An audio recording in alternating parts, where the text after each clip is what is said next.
Achievable goals, the first step to self-improvement. Actually, I have racked my mind and heart for what I ought to say to you today. I have asked myself what I wish I had known at my own graduation, and what important lessons I have learned in the 21 years that have expired between that day and this. I have come up with two answers. On this wonderful day when we are gathered together to celebrate your academic success, I have decided to talk to you about the benefits of failure. And as you stand on the threshold of what is sometimes called real life, I want to extol the crucial importance of imagination. These may seem quixotic or paradoxical choices, but bear with me. Looking back at the 21-year-old that I was at graduation is a slightly uncomfortable experience for the 42-year-old that she has become. Half my lifetime ago, I was striking an uneasy balance between the ambition I had for myself and what those closest to me expected of me. I was convinced that the only thing I wanted to do, ever, was write novels. However, my parents, both of whom came from impoverished backgrounds and neither of whom had been to college, took the view that my overactive imagination was an amusing personal quirk that would never pay a mortgage or secure a pension. I know the irony strikes with the force of a cartoon anvil now, but...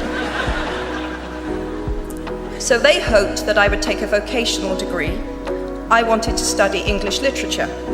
A compromise was reached that in retrospect satisfied nobody, and I went up to study modern languages. Hardly had my parents' car rounded the corner at the end of the road than I ditched German and scuttled off down the classics corridor. I cannot remember telling my parents that I was studying classics. They might well have found out for the first time on graduation day. Of all the subjects on this planet, I think they would have been hard put to name one less useful than Greek mythology when it came to securing the keys to an executive bathroom. Now, I would like to make it clear in parenthesis that I do not blame my parents for their point of view.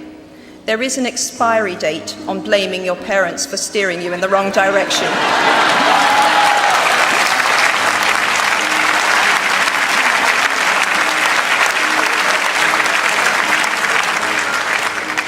The moment you are old enough to take the wheel, responsibility lies with you. What is more, I cannot criticize my parents for hoping that I would never experience poverty. They had been poor themselves, and I have since been poor. And I quite agree with them that it is not an ennobling experience. Poverty entails fear and stress, and sometimes depression. It means 1,000 petty humiliations and hardships. Climbing out of poverty by your own efforts, that is something on which to pride yourself, but poverty itself is romanticized only by fools. What I feared most for myself at your age was not poverty, but failure. At your age, in spite of a distinct lack of motivation at university, where I had spent far too long in the coffee bar writing stories and far too little time at lectures, I had a knack for passing examinations, and that, for years, had been the measure of success in my life and that of my peers.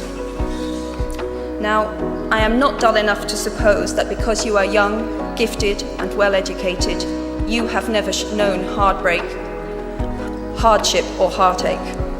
Talent and intelligence never yet inoculated anyone against the caprice of the fates, and I do not for a moment suppose that everyone here has enjoyed an existence of unruffled privilege and contentment.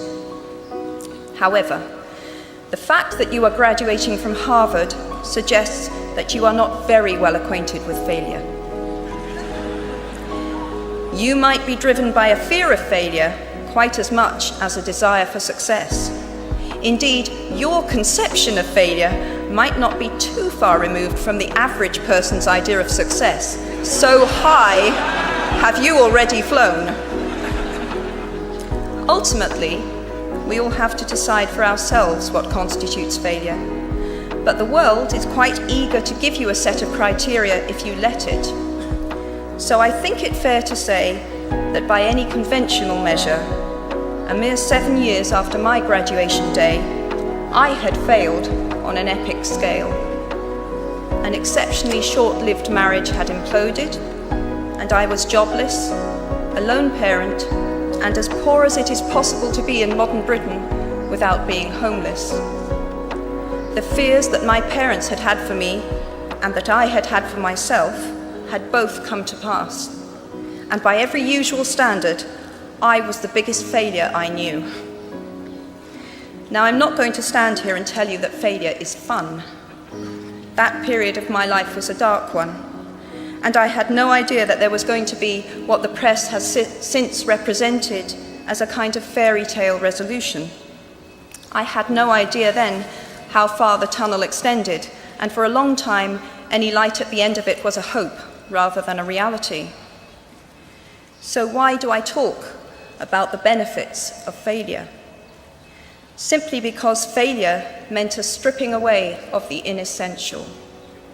I stopped pretending to myself that I was anything other than what I was, and began to direct all my energy into finishing the only work that mattered to me.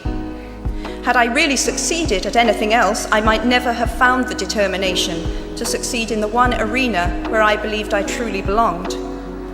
I was set free because my greatest fear had been realized, and I was still alive, and I still had a daughter whom I adored, and I had an old typewriter and a big idea. And so rock bottom became the solid foundation on which I rebuilt my life. You might never fail on the scale I did, but some failure in life is inevitable. It is impossible to live without failing at something, unless you live so cautiously that you might as well not have lived at all, in which case you fail by default. Failure gave me an inner security that I had never attained by passing examinations. Failure taught me things about myself that I could have learned no other way. I discovered that I had a strong will, and more discipline than I had suspected. I also found out that I had friends whose value was truly above the price of rubies. The knowledge that you have emerged wiser and stronger from setbacks means that you are, ever after, secure in your ability to survive.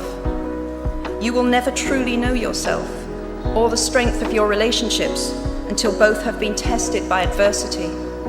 Such knowledge is a true gift for all that it is painfully won, and it has been worth more than any qualification I ever earned. So given a time turner, I would tell my 21-year-old self that personal happiness lies in knowing that life is not a checklist of acquisition or achievement. Your qualifications, your CV, are not your life, though you will meet many people of my age and older who confuse the two.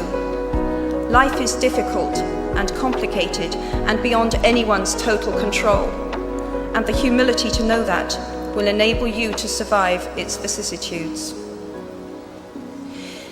Now, you might think that I chose my second theme, the importance of imagination, because of the part it played in rebuilding my life, but that is not wholly so. Though I personally will defend the value of bedtime stories to my last gasp, I have learnt to value imagination in a much broader sense. Imagination is not only the uniquely human capacity to envision that which is not, and therefore the fount of all invention and innovation. In its arguably most transformative and revelatory capacity, it is the power that enables us to empathize with humans whose experiences we have never shared. One of the greatest formative experiences of my life preceded Harry Potter, though it informed much of what I subsequently wrote in those books. This revelation came in the form of one of my earliest day jobs.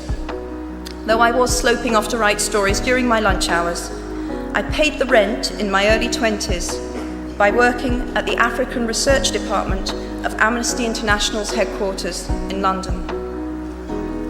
There in my little office, I read hastily scribbled letters smuggled out of totalitarian regimes by men and women who were risking imprisonment to inform the outside world of what was happening to them. I saw photographs of those who had disappeared without trace, sent to amnesty by their desperate families and friends. I read the testimony of torture victims and saw pictures of their injuries. I opened handwritten, eyewitness accounts of summary trials and executions, of kidnappings and rapes.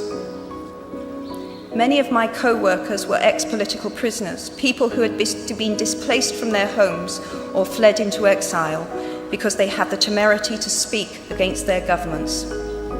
Visitors to our offices included those who had come to give information or to try and find out what had happened to those they had left behind. I shall never forget the African torture victim, a young man no older than I was at the time, who had become mentally ill after all he had endured in his homeland. He trembled uncontrollably as he spoke into a video camera about the brutality inflicted upon him. He was a foot taller than I was and seemed as fragile as a child. I was given the job of escorting him back to the underground station afterwards, and this man, whose life had been shattered by cruelty, took my hand with exquisite courtesy and wished me future happiness. And as long as I live, I shall remember walking along an empty corridor and suddenly hearing, from behind a closed door, a scream of pain and horror such as I have never heard since. The door opened, and the researcher poked out her head and told me to run and make a hot drink for the young man sitting with her. She had just had to give him the news that in retaliation for his outspokenness against his country's regime, his mother had been seized and executed. Every day of my working week in my early 20s, I was reminded how incredibly fortunate I was to live in a country with a democratically elected government where legal representation and a public trial were the rights of everyone. Every day, I saw more evidence about the evils humankind will inflict on their fellow humans to gain or maintain power. I began to have nightmares, literal nightmares, about some of the things I saw, heard, and read. And yet, I also learned more about human goodness at Amnesty International than I had ever known before. Amnesty mobilizes thousands of people who have never been tortured or imprisoned for their beliefs to act on behalf of those who have. The power of human empathy leading to collective action saves lives and frees prisoners. Ordinary people whose personal well-being and security are assured join together in huge numbers to save people they do not know and will never meet. My small participation in that process was one of the most humbling and inspiring experiences of my life. Unlike any other creature on this planet, human beings can learn and understand without having experienced. They can think themselves into other people's places.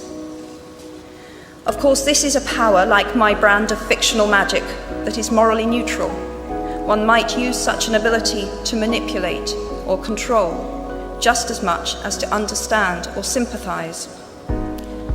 And many prefer not to exercise their imaginations at all. They choose to remain comfortably within the bounds of their own experience, never troubling to wonder how it would feel to have been born other than they are. They can refuse to hear screams or peer inside cages. They can close their minds and hearts to any suffering that does not touch them personally. They can refuse to know. I might be tempted to envy people who can live that way, except that I do not think they have any fewer nightmares than I do. Choosing to live in narrow spaces leads to a form of mental agoraphobia, and that brings its own terrors. I think the willfully unimaginative see more monsters. They are often more afraid. What is more, those who choose not to empathize enable real monsters, for without ever committing an act of outright evil ourselves, we collude with it through our own apathy. One of the many things I learned at the end of that classics corridor down which I ventured at the age of 18 in search of something I could not then define was this: written by the Greek author Plutarch. What we achieve inwardly will change outer reality. That is an astonishing statement, and yet proven 1,000 times every day of our lives. It expresses in part our inescapable connection with the outside world, the fact that we touch other people's lives simply by existing. But how much more are you, Harvard graduates of 2008, likely to touch other people's lives? Your intelligence, your capacity for hard work, the education you have earned and received, give you unique status and unique responsibilities. Even your nationality sets you apart. The great majority of you belong to the world's only remaining superpower. The way you vote, the way you live, the way you protest, the pressure you bring to bear on your government has an impact way beyond your borders. That is your privilege and your burden. If you choose to use your status and influence to raise your voice on behalf of those who have no voice, if you choose to identify not only with the powerful but with the powerless, if you retain the ability to imagine yourself into the lives of those who do not have your advantages, then it will not only be your proud families who celebrate your existence, but thousands and millions of people whose reality you have helped change.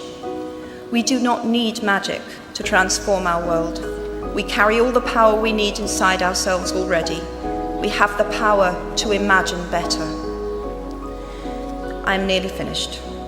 I have one last hope for you, which is something that I already had at 21.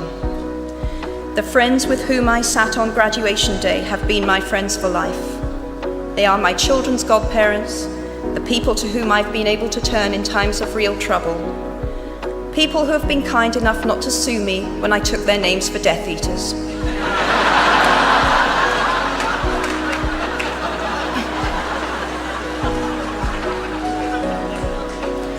At our graduation, we were bound by enormous affection, by our shared experience of a time that could never come again, and of course, by the knowledge that we held certain photographic evidence that would be exceptionally valuable if any of us ran for Prime Minister.